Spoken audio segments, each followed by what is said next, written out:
Emma, anak. Emma, ano nangyari? Ba't hindi ka napahamak? Ano nangyari? Anak ko. Anak, sinabi ko naman kasi sa'yo, huwag ka na umalis kanina. Alam mo, hinanap ka namin ni Becca, sinundan ka namin, pero bigla ka na lang nawala eh. Ano na, kamusta ka na? Bakit andito ka? Ha? Pinuntahan ko po na yung lalaking tumawag sa akin. Ano? Anak, di ba sinabi ko sa'yo? Huwag mong pupuntahan yung mga taong hindi mo kilala. Huwag mong... Ay, Habang nag-usap po kami, pinaril siya. Hindi po tinigilan ng hindi namatay. Diyos ko. Oh my God. Tapos sabi po niya sa akin, sinabi po siya sa akin at bago siya namatay, Nay.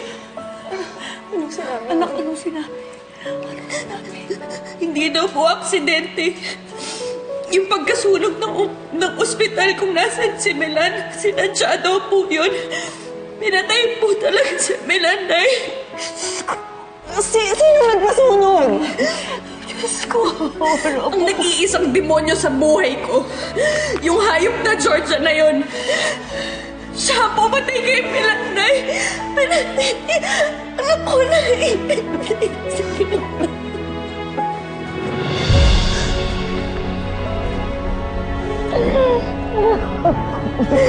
Ay, Nay. Paano ka nakasigurong totoo nga ang sinabi ng lalaki yun sa'yo? Paano? Alam kong totoo, Nay. Matagal nang halang ang kaluluwa ni Georgia. Kayang-kaya niyang gawin sa akin yun nang hindi ko maintindihan bakit dinamay niya yung anak ko. Si Brian mismo nagsabi sa akin bago siya nabaril. Sinabi niya na si Georgia ang nagputos na sunugin ang nursery. Pinatay niya ang anak ko. Ayaw siya.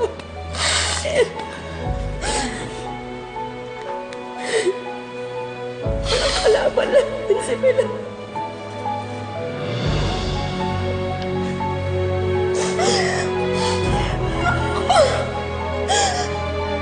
Ayaw siya. Kailangan na itakpa yung anak ko. Huwag na siya. Kawawa yung anak ko. Ang nasa sa akin. Papatay ko din.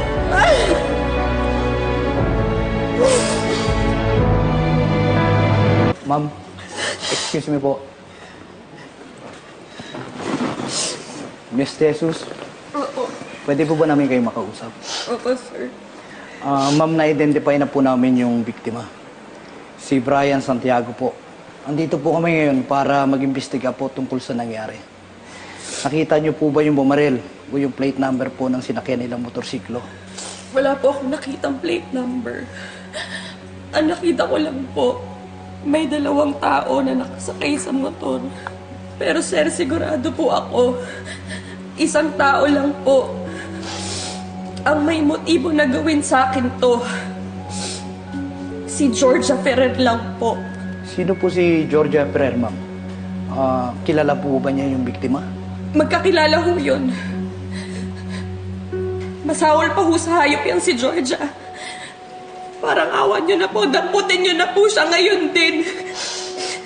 Siya ho nagpapatay kay Brian at siya rin ang pumatay sa anak ko. Sigurado po ako na si George ang may kagagawa ng lahat ng to. Dahil ayaw niyang malaman ko yung kahayupang ginawa niya sa anak ko. Sir, please lang. Kunin niyo na yung babaeng yun. Demonyo ho siya. Pinapatay niya ho si Brian dahil alam niyang sasabog na yung baho niya. Pero ma'am, meron po ba kayong sapat na ebidensya na si Georgia po ang nag-utos nun kay Brian? Marami pong alam si Brian. Siya po mismo ang nagsabi sa akin na si Georgia po ang nagpasunog ng ospital kung nasaan ang anak ko. Malamang tauhan niya po si Brian at biglang bumaliktad kaya pinapatay niya. Patayin na po si Brian. Mahirap po tayong magpatunay dyan sa sinasabi ninyo. Sir, makinig kayo sa akin. Si Georgia lang po ang pwedeng gumawa nito. Matagal na po siyang may galit sa akin. Sir, please, hulihin niyo na po siya ngayon din. Ay! Tutukan! Emma!